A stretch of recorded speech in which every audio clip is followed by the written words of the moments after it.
Assalamualaikum dan salam sejahtera. Anda bersama saya Azril dalam siri vlog harian di youtube.com/Azril Nazli alias.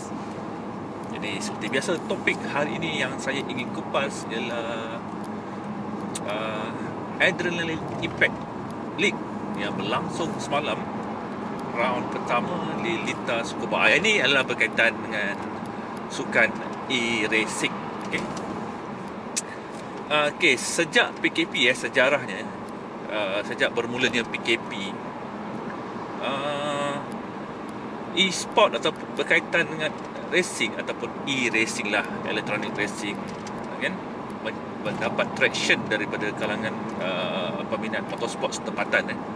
Jadi dua dunia ni bertembung, di mana peminat motorsport ni akan berlumba di rumah menggunakan sambungan internet secara online, menggunakan steering, shifter, pedal dan paparan ke depan ni untuk simulate perlumbaan di lintas sebenar tapi secara maya. Jadi dipanggil e-racing ataupun electronic racing lah. Jadi kalau kita bercerita pasal racing dekat dalam komputer atau dipanggil video game, ada dua genre, iaitu arcade ataupun simulator. Jadi arcade ni tidaklah menarik perhatian peminat-peminat motorsport ni untuk berlumba. Ialah guna controller, TV, nampak kereta daripada langit. Jadi bila kita sebut simulator ni, kita nak simulate pemanduan macam bawa kereta betul ni, macam saya bawa ni. Ada steering, nampak meter kat tengah ni. Saiz kereta lawan pun lebih kurang sama. Itu dipanggil simulator, untuk simulate perlumbaan sebenar mengikut fizik-fizik yang telah ditentukan lah. Terutamanya bagaimana tayar tu haus, bagaimanakah feeling reaction kalau saya terus ambil corner 90 darjah ke kiri. Jadi itu dipanggil physics. So aircon tak menghala ke kamera supaya tak bising. Jadi semalam pihak penganjur Adrenaline Impact, sila search di YouTube dan juga di Facebook, dan follow dan like page mereka, mengambil inisiatif untuk menggunakan satu platform ataupun dipanggil simulator iRacing. Anda boleh baca iRacing.com di browser anda, boleh cerita apa itu iRacing. So perkara itu saya tak cover lah dalam video log ini, tapi menggunakan platform iRacing untuk mengumpulkan 46 individu yang ada steering, shifter dan pedal di dalam satu server dan berlumba online menggunakan kereta spek yang sama, iaitu Mazda MX-5. Saya pun berdebar-debar jugalah kan. Saya mestilah jadi macam pelanggaran macam budak-budak lah main game lah kan. Tapi ternyata saya punya sangkaan meleset. Leg 1, leg 2 saya berjaya mengelak banyak accident, dan actually kemalangan yang berlaku pun banyaknya sebabkan racing incident, bukannya sebab sengaja nak langgar. Maknanya saya bawa kereta ni, saya langgar orang depan, bukan macam tu. Itu main video game. So simulation perlumbaan pertama sangat bagus, menarik, dan production value daripada Adrenaline Impact pun world class, dengan Max Palmer menjadi pengulas dan juga Carol Alang sekali untuk membantu mengulas dan juga menukar kamera angle, serta Paduka Syuib Hassan menjadi steward secara online. Jadi ramai pasukan berlumba. Jadi saya bercerita pasal kisah semalam yang 46 orang ni. Jadi prosesnya nak menyertai liga ni kena ada simulator lah, simulator lengkap. Jadi Adrenaline Impact menggunakan iRacing dan dah tentunya menggunakan platform PC, dan juga mempunyai steering, pedal, shifter, cockpit yang lengkap, barulah boleh berlumba. Jadi 46 orang ni semuanya mempunyai kelengkapan yang lengkap. Tak ada guna controller lah.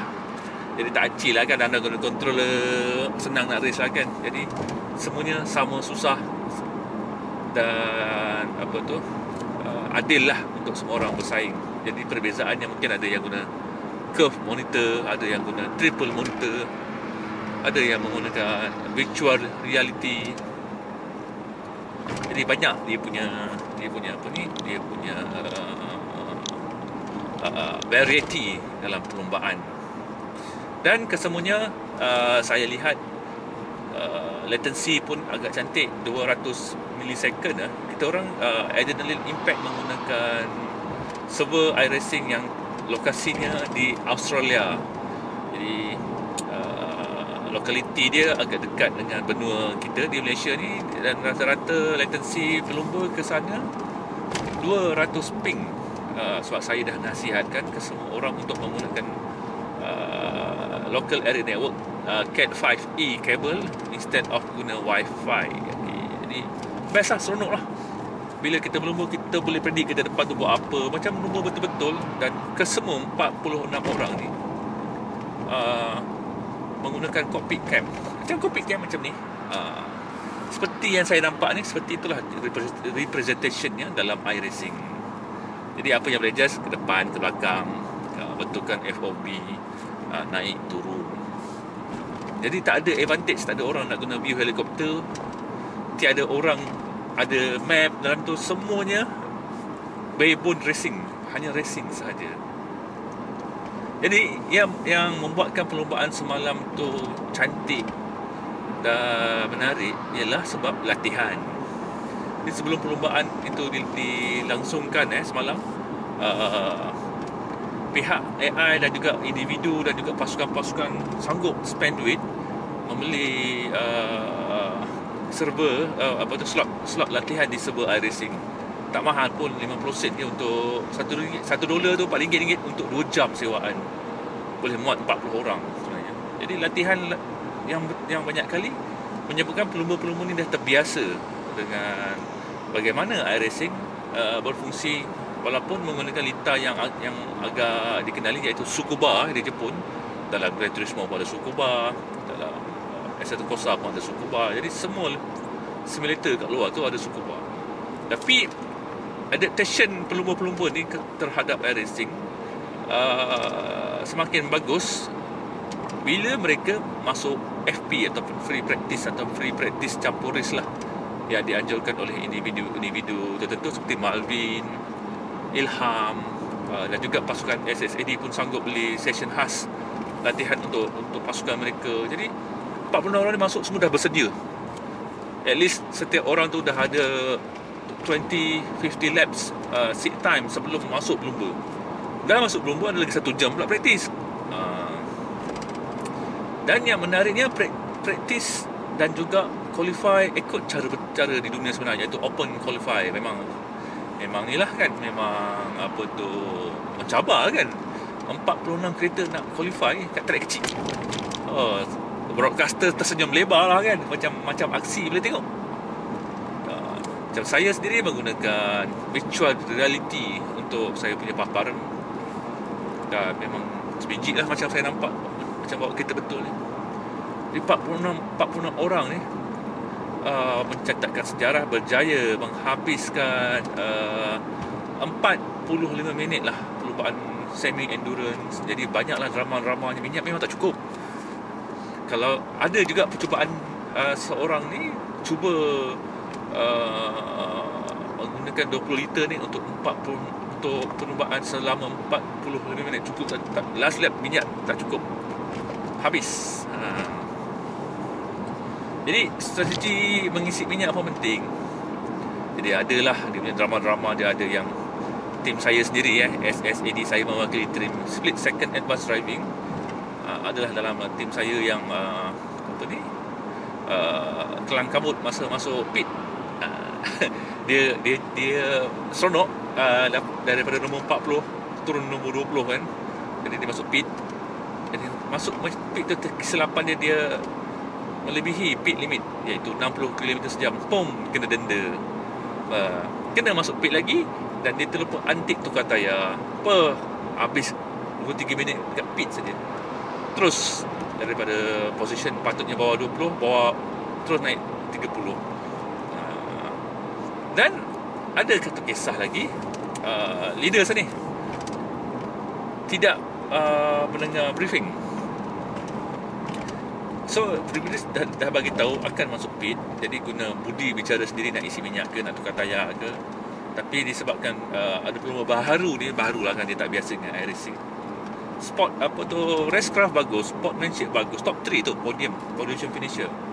Tersilap pergi masuk pit, dia pergi isi minyak penuh, dia pergi tukar tayar 44. Habis 2 minit kat situ. Keluar pit, jatuh nombor 20 ke atas. Jadi seperti perlumbaan sebenar kan, drama, strategi, nak jaga kehausan tayar. Saya pula tersangkut di belakang pelumba-pelumba handalan daripada Padawan SRC. Dia blok pasal saya, tak ada peluang, macam mana saya nak potong, dah lah cukup batu kecil. Exit dia laju. Bila dia exit laju, saya tertinggal. Bila saya tertinggal, saya dah rapat nak draft. Dah hujung track, tak boleh dah. Takkanlah saya nak dive bomb masuk dalam kan. Jadi yang satu lagi ni, saya rasa semua orang dalam perlombaan ni membaca spotting code. Memang kualiti perlombaan bagus lah. Blue flag bagi jalan, blocking sekali sahaja, tak adalah zigzag macam orang gila. Yang pentingnya saya tak nampak lah insiden dia nak last turn tu dilanggar orang depan, nyundul. Sangat profesional. Passing pun berlaku pun sebabkan kesilapan. Macam contohnya saya tersilap break, terus saya running wide, orang belakang zoom masuk saya. Macam main chess macam tu. So sebab perlombaan kereta ni adalah non-contact sports, okay? Kalau kita bawa kereta kat lintas Sepang, senang kita nak bajet. Kita pandang kiri nampak kereta, cermin pun nampak jelas. Tapi dalam simulation kan susah. Kalau yang guna VR memanglah mudah untuk adapt. Tapi yang guna single screen, yang first time berlumba menggunakan monitor, dan majoriti pelumba-pelumba semalam ni ada yang daripada real world racing scenarios. Bukannya gamers lah. Maknanya mereka beli simulator tu semata-mata untuk berlumba online. Maknanya background mereka bukan gamers. Jadi adaptation tu agak lambat sedikit. Tapi mereka anggap benda ni betul, menganggap perlumbaan ni betul, kemalangan tu benar, ketakutan tu benar. Jadi perlumbaan yang menjadi menarik lah, sebab semua orang respect masing-masing. Dia tak jadilah arcade online racing game, main langgar-langgar kan. So itulah shocknya. Tak kisahlah platform apa pun, pada saya lah kan, pelumba-pelumba tu yang main tu, dia nak simulate, dia sendiri nak simulate. Katakan sekarang ni zaman 2009 lah, mungkin platform yang sedia ada cuma Gran Turismo 5. Jadi kalau saya bawa 46 orang ni, mana saya nak pergi?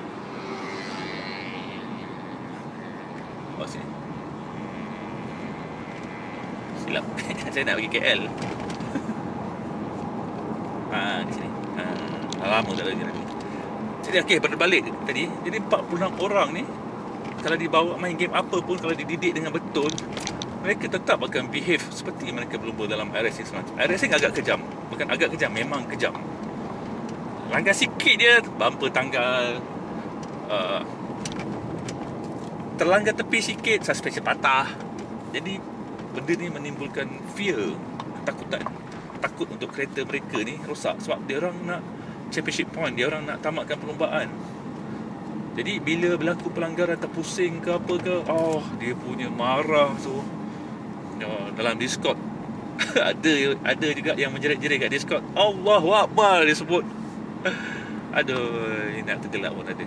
Jadi ketakutan, kemarahan, kegembiraan tu semuanya memang pure joy ataupun tulen lah.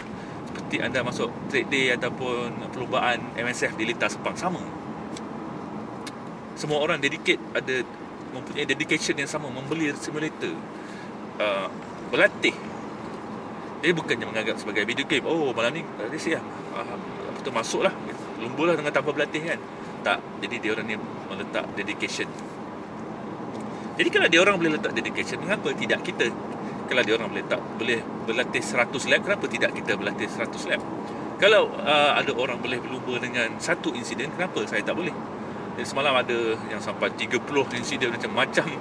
Jadi insiden ni adalah kiraan safety point ataupun denda safety point dalam iRacing. Jadi pelumba yang bagus sebenarnya insiden ni bawah 10 lah. Sangat bagus bawah 5 lah. Adalah beberapa orang yang bawah 5 semalam. Jadi berlumba dengan selamat dan juga berlumba dengan laju adalah satu gifted skill yang gifted lah. Kita nak laju dan selamat, mana ada kita pergi laju kita langgar orang kan, tak ada. Jadi simulator ni sebagai alternatif sebab mereka ni tak dapat berlumba di litar Sepang, jadi gunakan simulator untuk berlumba. Ada yang menggunakan Assetto Corsa, ada yang menggunakan Race Room. Jadi kami memilih untuk menggunakan iRacing sebab sistem ni sangat kejam, mendidik pelumba-pelumba ni untuk takut. Dan tak pening kepala untuk broadcaster membuat hosting dengan dengan mudah. Sebab broadcaster ni, Adam Limpet ni pun masih dalam fasa belajar memahami bagaimana iRacing berfungsi. Okey, jadi sampai di sini saja celoteh saya hari ini. Saya tamatkan dengan Assalamualaikum dan salam sejahtera.